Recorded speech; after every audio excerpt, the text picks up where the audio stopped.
मैं हूं आपका दोस्त संदीप जोशी और स्वागत है आपका हमारे YouTube channel study with Sandeep Joshi पर। ये मेरा पार्ट 2 है, ए और एन का प्रयोग। इस पार्ट में मैं आपको कुछ आवाज जिसमें आपने कभी ऐसे शब्द नहीं सुने होंगे या शायद आपने सुने होंगे। ए और एन का प्रयोग में 5 चीज़ें आपको बताई जाती हैं। ए, ई, आई, ओ, यू, ये 5 स्वर होते हैं। ए, ई, आई, ओ, यू।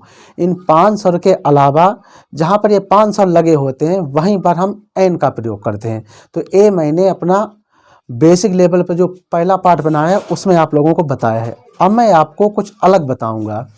ये हमने कुछ शब्द लिख रखे हैं, जैसे कि यूनिवर्सिटी हुआ, यूनियन हुआ, ऑनेस्ट हुआ, आवर हुआ और एमएलए हुआ। इनका प्रयोग कब करना, ये वे शब्द हैं हमारे जो पढ़ने वाले छात्र हैं वो हमेशा अक्सर गलती कर जाते हैं। जो हमारे पढ़ने वाले छात्र हैं इन शब्दों में अक्सर गलती कर जाते हैं। कहीं पर एन लगा देते हैं, कहीं पर ए लगा देते हैं। लेकिन ये हमने ऐसे शब्द लिखे हैं, इन शब्दों में एन भी लगेगा और ए भी लगेगा, वो हम बताते हैं। देखो, अल्फ़ाबेट का मतलब होता है वर्णमाला। वर्णमाला में चाहे कोई भाषा हो, हिंदी हो, इंग्लिश हो, पंजाबी, मराठी, गुजराती, तमिल, कोई भी भाषा हो, वर्णमाला हर किसी की एक ही होती है। और वर्णमाला का मतलब होता है, आप एक माला समझ लीजिए। जिस प्रकार एक माला में एक फूलों की माला होती है, उसमें कई फूल चारों तरफ से गुने हुए होते हैं, बंधे हुए होते हैं, जो भी हो। या मोतियों की माला ले दीजिए, जैसे मैं आपको बताता हूँ। एक माला है, इसमें 1 2 3 4 5 6 7 इस हिसाब से फूल पड़े हुए हैं, अथवा ये मोती पड़े हुए हैं। तो ये मोती हो गए। तो हमारे ए से लेकर जेड तक ये अक्षर हैं इसमें। तो इंग्लिश में हम अक्षरों को लेटर कहते हैं, लेटर्स। लेटर्स मीन्स होते हैं अक्षर, और अल्फ़ाबेट एक वर्ड है। वर्ड मीन्स एक शब्द है। तो इंग्लिश में अगर कभी भी कोई आपसे पूछे तो आप हमेशा उत्तर देना कि अल्फ़ाबेट हमेशा एक होता है, और इंग्लिश में लेटर 26 होते हैं। जैसे उर्दू में लेटर जो हैं 28 होते हैं। अल्फ़ाबेट चाहे उर्दू हो, संस्कृत हो, कोई भी भाषा हो, हमेशा अल्फ़ाबेट एक ही होता है। अब हम इस पर बताते हैं आपको। यहाँ पर हमने जो शब्द लिखे हैं, यूनिवर्सिटी, यूनियन, ऑनेस्ट, आवर और एमएलए। अच्छा, इसके लिए सबसे पहले आपको मतलब 5 चीज़ें रटाई गई होगी। जहाँ पर ये शब्द आते होंगे, ए, ई, आई, ओ, यू। जहाँ पर ये 5 शब्द आ जाएंगे वहीं पर एन का प्रयोग होगा। परंतु मैं इस बात को गलत करूँगा। अभी हमारा मतलब इन 5 शब्दों से नहीं है, हमारा मतलब है स्वर से। और स्वर अलग अलग होते हैं, क्योंकि इंग्लिश में 5 स्वर माने गए हैं, ए, ई, आई, ओ, यू। और हिंदी में आ, ई, उ, ए, ओ, ऋ, ए, औ, अंग, आ, इस हिसाब से स्वर होते हैं। तो अब हम बताएंगे कहाँ पर ए लगेगा और कहाँ पर एन लगेगा। जैसे पहला शब्द हमारा है, हमने लिया है यूनिवर्सिटी। तो यूनिवर्सिटी की शुरुआत हमारी हुई है यू से। तो जहाँ पर हमने पहले बता चुके हैं कि जहाँ पर ए, ई, आई, ओ, यू 5 शब्द आएंगे वहाँ पर एन लगेगा। तो हमारा यू मिल गया, यू है। अब यहाँ पर एन लगना चाहिए, लेकिन एन नहीं लगेगा।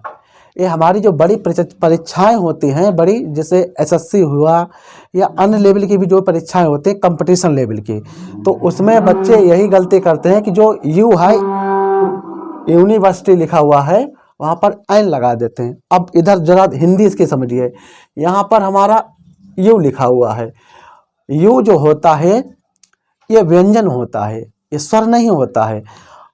इसकी जो ध्वनि है, अक्षर यहाँ पर इंग्लिश में यू है, परंतु इसकी जो ध्वनि है वो या है, और या हमेशा व्यंजन होता है। तो इसलिए यहाँ पर हम एन नहीं लगाएंगे, बल्कि हम लगाएंगे इसके आगे ए का प्रयोग करेंगे। इसके आगे ए का प्रयोग करेंगे। दूसरा हमारा शब्द है यूनियन। इसमें भी यू है, ये हमारा दूसरा शब्द है यूनियन, इसमें भी यू है। और यहाँ पर क्या है, यहाँ जो है या बना हुआ है, या हिंदी का व्यंजन है और यहाँ ये स्वर है। तो हमने आपको बताया है कि जहाँ पर स्वर की आवाज़ है यानी ध्वनि जो आए, तो यूनियन, अक्षर तो यू है पर जो ध्वनि निकलती है वो व्यंजन की निकल रही है, यू, क्योंकि या है, या एक व्यंजन है। तो यहाँ पर व्यंजन की ध्वनि निकली हुई है, तो यहाँ पर भी हम एन का प्रयोग ना करके ए लगाएंगे। तो यहाँ पर भी हमारा लग जाएगा ए। अब तीसरा हमारा शब्द है HONEST। सबसे पहले इसका लोग उच्चारण ही गलत करते हैं, इसे हॉनेस्ट पढ़ते हैं, जबकि इसे लिखा जाता है ऑनेस्ट। तो यहाँ पर H है। अब यहाँ पर आप लोग कहेंगे कि ए लगेगा, लेकिन यहाँ पर ए नहीं एन लगेगा, क्योंकि एच तो यहाँ पर जरूर है, लेकिन यहाँ पर स्वर जो है आ निकल रहा है।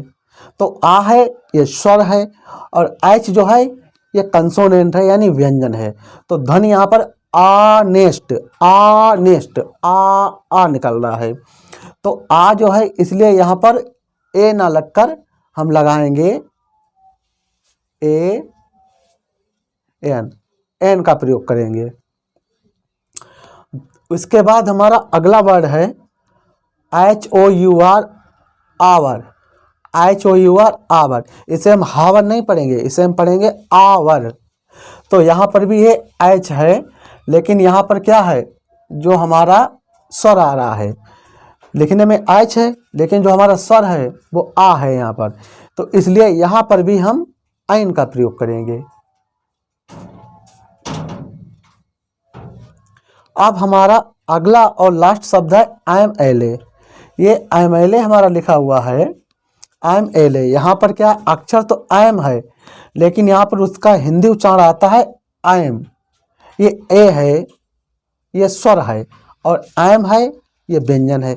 लेकिन हमने आपको हमेशा बताया है कि हम ए और एन का प्रयोग तभी करेंगे कि धुन के ऊपर प्रयोग होता है। जैसे इसमें आवाज़ है MLA, तो दिखने में तो ये एम है, लेकिन इसकी आवाज़ आ रही है स्वर से, ए है। तो इस वजह से यहाँ पर हम एन का प्रयोग करेंगे। तो ये कुछ इम्पोर्टेंट वर्ड थे, शब्द हैं जिनमें बच्चे अक्सर गलती कर जाते हैं। तो यहाँ पर जो यूनिवर्सिटी है, हमेशा याद रखना, यूनिवर्सिटी जहाँ पर भी आए, यानी आप पहले यूनिवर्सिटी लिखो, उसका उच्चारण लिख लेना।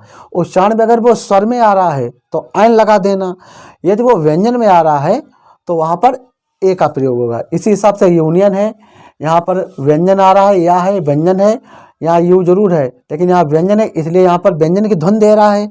तो व्यंजन की धुन के कारण यहाँ पर हमने ए का प्रयोग किया। ऑनेस्ट है, एच जरूर है, ध्वनि आ रही है व्यंजन की, स्वर की ध्वनि आ रही है, इसलिए यहाँ पर हम एन का प्रयोग करेंगे। आवर हमारा है, यहाँ पर ध्वनि आ रही है स्वर की, इसलिए हम एन का प्रयोग करेंगे। MLA है, बना तो एम है लेकिन ध्वनि आ रही है स्वर की, इसलिए हम यहाँ पर एन का प्रयोग करेंगे। इस प्रकार से ये जो शब्द हमने बताए आपको हैं, तो हमेशा ये मत ध्यान रखना कि जहाँ पर ये 5 शब्द आ जाएं AEIOU तभी हम एन का प्रयोग करेंगे। इस 5 प्रयोगों के ये अपवाद हैं कि जहाँ पर कहीं पर स्वर है तो ए का प्रयोग है, तो कहीं पर ये व्यंजन है फिर भी एन का प्रयोग है। तो इस हिसाब से मैंने कुछ शब्द दिए हैं, इन्हें आप याद कर लेना, ध्यान से देखना। तो इस हिसाब से इनका आप अपने हिसाब से प्रयोग करना। अगर हमारा वीडियो अच्छा लगा है तो प्लीज़ लाइक करें, कमेंट करें और शेयर करें। Thank you.